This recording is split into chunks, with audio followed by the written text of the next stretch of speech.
오늘은 QNDX, QQQ, QQQM의 운용보수 비교해서 시작하여 세금, 건보료, 그리고 절세계좌에서 투자할 때 유리한 국내 상장 나스닥 100 ETF까지 알아보겠습니다. QQQ보다 운용보수가 낮은 ETF가 나왔습니다. 그런데 그게 정말 중요할까요? QQQ보다 운용보수가 저렴한 나스닥 100 ETF가 새로 상장됐습니다.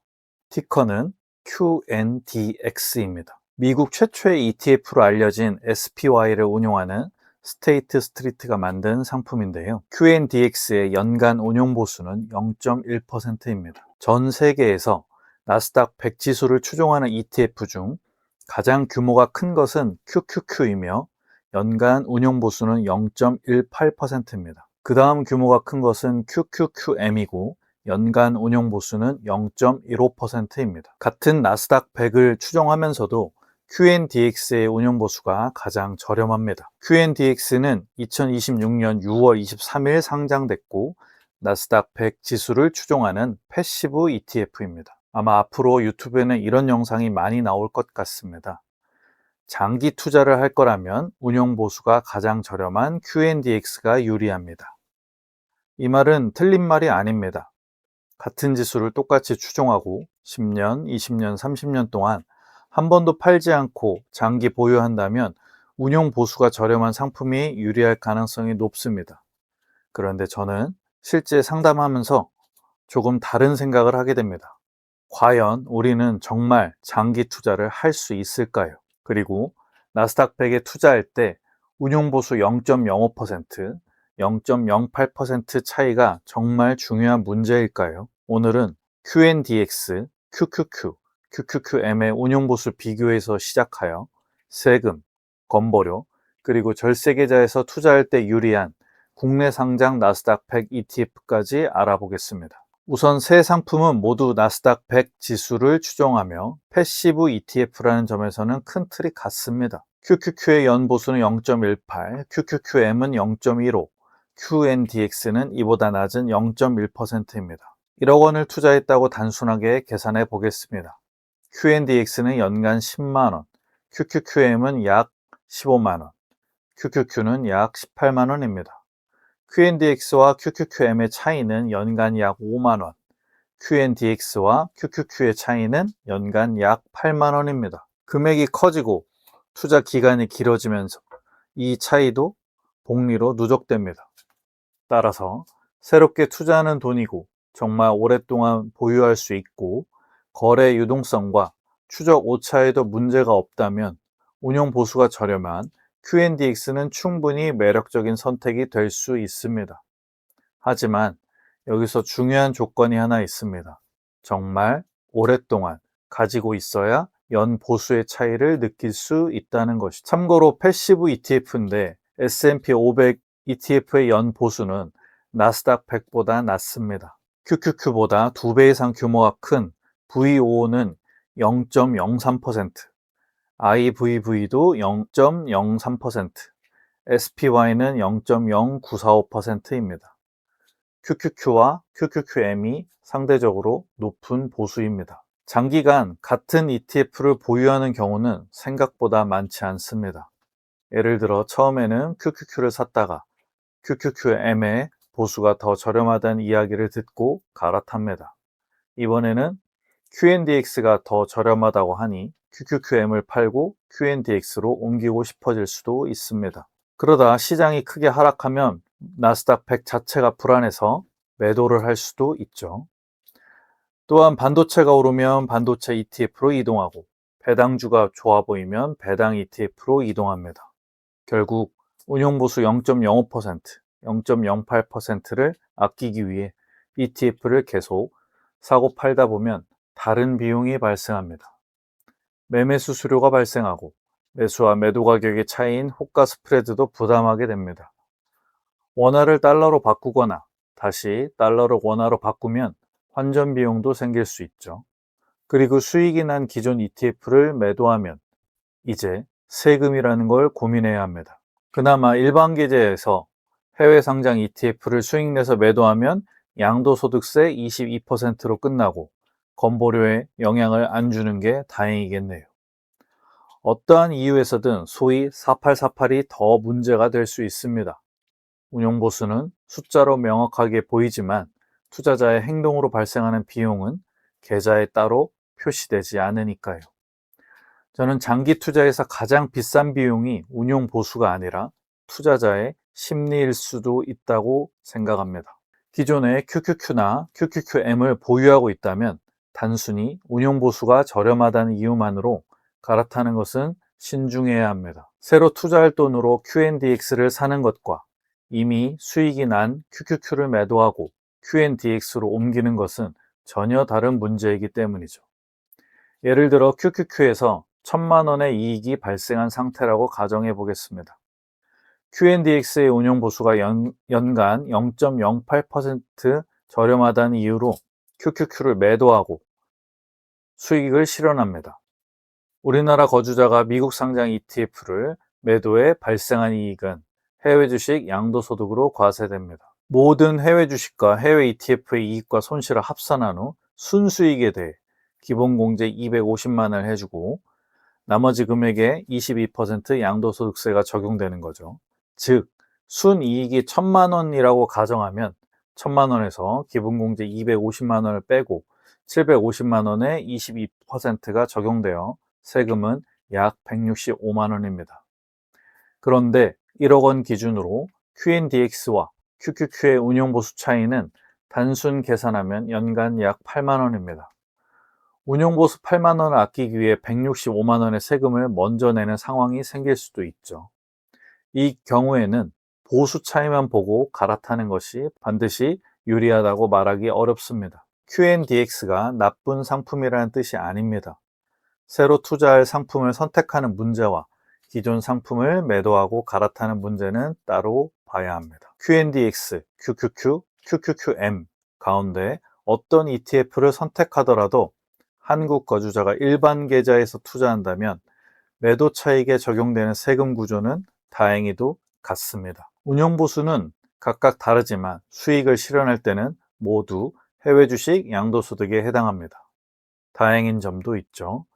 해외 주식 양도 차익은 현재 건강보험료 산정에 포함되는 소득이 아니고, 그래서 QQQ를 팔아서 큰 양도 차익이 발생했다고 해도 그 양도 차익 자체 때문에 건강보험료가 올라가지는 않습니다. 이것은 미국 상장 ETF의 중요한 장점 중 하나입니다. 그런데 나스닥 100에 투자하는 방법이 미국 ETF만 있는 건 아닙니다. 국내 상장 ETF는 어떨까요? 나스닥 100에 투자하려면 반드시 QNDX, QQQ, QQQM을 사야 하는 것은 아닙니다. 국내 상장 ETF인 타이거 미국 나스닥 100에도 투자할 수 있습니다. 다른 ETF들도 있습니다. 국내에 상장된 나스닥 100 ETF 중 시가총액이 가장 큰 거는 타이거 미국 나스닥 100입니다. 7월 5일 기준으로 약 11.5조 원입니다. 여기서 이런 의문이 생길 수 있습니다. QQQ는 달러로 투자하고 타이거 미국 나스닥 100은 원화로 투자하니까 서로 다른 투자가 아닌가? 겉으로 보면 다릅니다. QQQ에 투자하려면 보유한 원화를 달러로 환전한 뒤 미국 시장에서 ETF를 매수합니다. 반면 타이거 미국 나스닥 100은 한국 시장에서 원화로 바로 매수합니다. 그런데 타이거 미국 나스닥 100은 환해지를 하지 않습니다. 미래에셋 자산운용의 상품 정보에도 환해지를 하지 않는다고 명시돼 있죠. 따라서 ETF 가격에 달러원 환율 변동이 반영됩니다. QQQ는 원화를 달러로 직접 바꿔서 투자하고 타이거 미국 나스닥 100은 원화로 매수하지만 ETF 내부에서 달러 자산의 가치와 환율 변동에 노출됩니다. 투자하는 경로는 다르지만 한국 투자자가 원화 기준으로 부담하는 핵심 투자 노출은 비슷합니다. 두 상품 모두 사실상 나스닥 100 지수의 움직임, 그리고 달러원 환율의 움직임에 함께 영향을 받죠. 나스닥 100이 상승하면 둘 다 유리하고 달러가 원화 대비 강해지면 원화환산 수익률도 올라갑니다. 반대로 나스닥 100이 하락하거나 달러가 원화 대비 약해지면 수익률에 부정적으로 작용하죠. 물론 QQQ와 타이거 미국 나스닥 100이 완전히 동일한 상품이라는 뜻은 아닙니다. 상장된 국가와 거래 시간이 다르고 운용사와 운용 보수도 다릅니다. 분배금의 지급 방식과 시기, 추적 오차, 거래량, 호가 스프레드 등도 다를 수 있습니다. QQQ는 미국 시장에서 달러로 거래하고 타이거 미국 나스닥 100은 한국 시장에서 원화로 거래합니다. 따라서 두 상품의 일별 수익률이나 장기 누적 수익률이 완벽하게 일치하지는 않습니다. 하지만 두 상품 모두 나스닥 100을 추종하는 패시브 ETF이고 타이거 미국 나스닥 100도 환해지를 하지 않기 때문에 한국 투자자 입장에서 거의 같습니다. 나스닥 100에 투자하면서 달러와 환율에도 함께 노출되니까요. 그렇다면 가장 큰 차이는 무엇일까요? 저는 투자할 수 있는 계좌라고 생각합니다. QNDX QQQ, QQQM은 국내 증권사의 일반 계좌를 통해 투자합니다. 반면 타이거 미국 나스닥 100은 국내 상장 ETF이기 때문에 일반 계좌뿐 아니라 ISA, 연금저축, IRP, 퇴직연금 DC 같은 절세 계좌에서도 투자할 수 있습니다. 그리고 이 계좌의 차이가 실제 세후 수익률을 크게 바꿀 수 있습니다. 예를 들어 일반 계좌에서 QQQ를 매도해 수익이 발생하면 양도소득세를 계산해야 합니다. 세금을 낸 뒤 남은 돈만 다시 투자할 수 있습니다. 반면 ISA, 연금저축, IRP, DC 계좌 안에서 타이거 미국 나스닥 100을 매도해 수익을 실현하고 다른 ETF로 교체하더라도 그 매매 차익에 대해 그때마다 즉시 세금을 내지는 않습니다. 계좌 안에서 수익을 다시 투자할 수 있는 거죠. ISA는 계좌를 만기 또는 해지할 때 계좌 내 손익을 통산한 순이익을 기준으로 세금을 정산합니다. 현재 일반형은 순이익 200만 원까지, 서민형과 농업인형은 400만 원까지 비과세되고 초과분은 9.9%로 분리과세됩니다. 여기서 오해하면 안 되는 부분이 있습니다. ISA, 연금저축, IRP, DC는 무조건 세금을 영원히 내지 않는 계좌가 아닙니다. 계좌마다 세금을 내는 방식이 다릅니다. ISA는 만기나 해지 시점에 비과세 한대를 적용한 뒤 초과 수익을 정산합니다. 연금저축과 IRP는 계좌에서 돈을 인출할 때 세액공제 받은 납입금과 운용수익 등을 기준으로 과세하죠. DC형 퇴직연금 역시 계좌 안에서 운용하는 동안 발생한 수익을 매매할 때마다 바로 세금 내진 않고 세금을 내는 시점을 뒤로 미룹니다. 자, 이 모든 것을 세금을 미루는 것을 과세 이연이라고 합니다. 어떤 분들은 이렇게 생각할 수도 있죠. 어차피 나중에 세금을 낼 거라면 지금 내든 나중에 내든 똑같지 않나요? 그렇지 않습니다. 세금을 나중에 내면 그때까지 세금으로 나갈 돈도 함께 투자할 수 있기 때문입니다. 국가에 낼 세금을 일단 안 내고 내 돈을 불릴 수 있는 것이죠. 해지, 연금 개시 등 이벤트 시점도 내가 조절할 수 있는 것도 장점입니다. 간단한 예를 들어보겠습니다. 투자로 1,000만 원의 수익이 발생했고 세금으로 150만 원을 낸다고 가정하겠습니다. 일반 계좌에서 지금 세금을 낸다면 재투자할 수 있는 금액은 850만 원입니다. 하지만 절세 계좌 안에서 당장 세금을 내지 않는다면 1,000만 원 전체를 계속 투자할 수 있는 거죠. 그 차이인 150만 원도 다음 투자 수익을 만들어낼 수 있습니다. 그런데 수익금이 1,000만 원이 아니라 1억 원이라면요. 안 낸 세금으로 재투자할 수 있는 금액이 1,500만 원인 것이죠.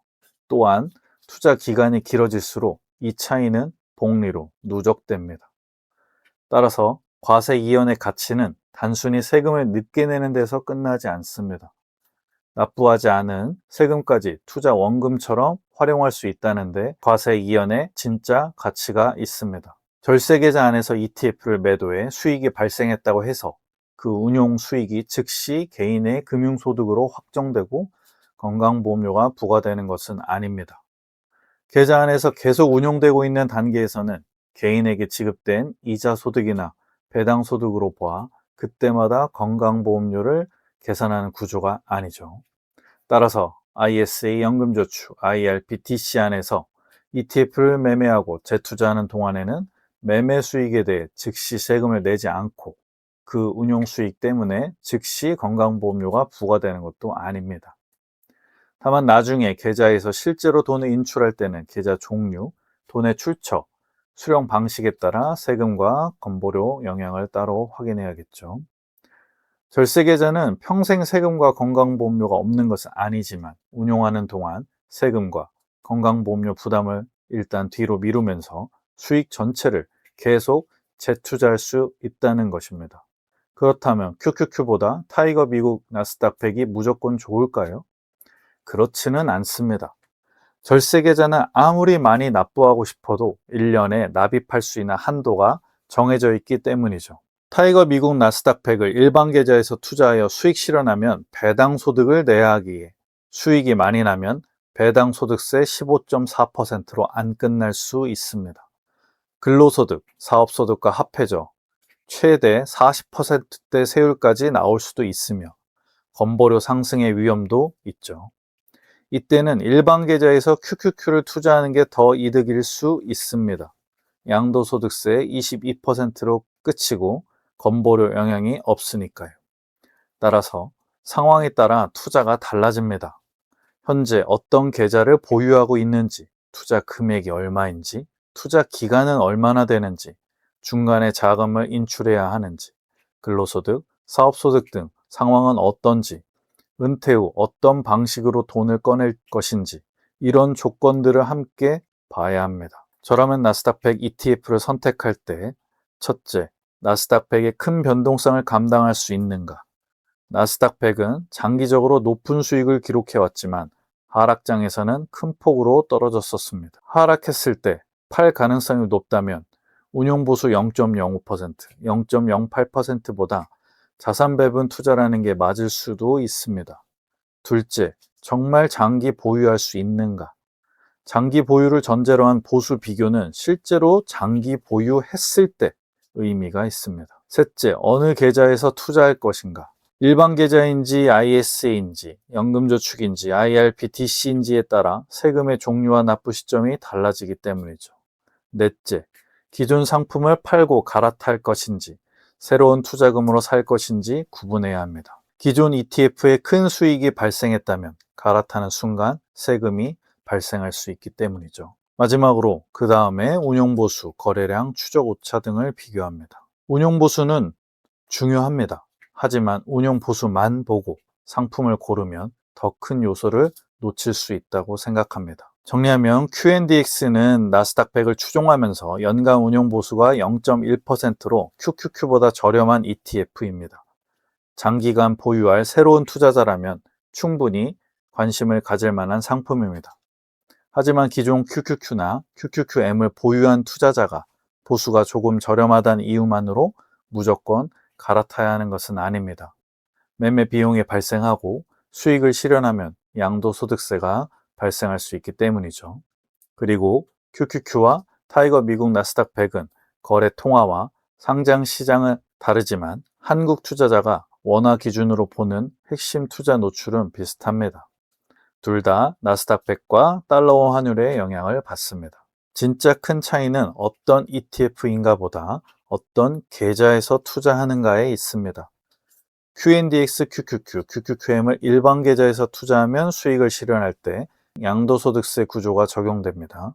반면 타이거 미국 나스닥 100은 절세 계좌인 ISA 연금저축, IRPTC에서 투자할 수 있고 계좌 안에서 매매하고 재투자하는 동안 세금을 즉시 내지 않을 수 있습니다. 하지만 세금을 영원히 내지 않는 건 아니죠. 나중에 냅니다. 하지만 그때까지 세금으로 낼 돈도 계속 투자할 수 있죠. 결국 나스닥 100 투자에서 중요한 질문은 단순히 이것이 아닙니다. QNDX가 좋은가? QQQ가 좋은가? QQQM이 좋은가? 그보다 먼저 물어야 할 것은 따로 있습니다. 나는 이 투자를 오래 할 수 있는가? 어느 계좌에 담을 것인가? 언제 수익을 실현하고 언제 세금을 낼 것인가? 같은 나스닥 100에 투자해도 어떤 상품을 선택했는지보다 어떤 계좌에 담았는지가 실제로 손에 남는 돈을 더 크게 바꿀 수 있습니다. 감사합니다.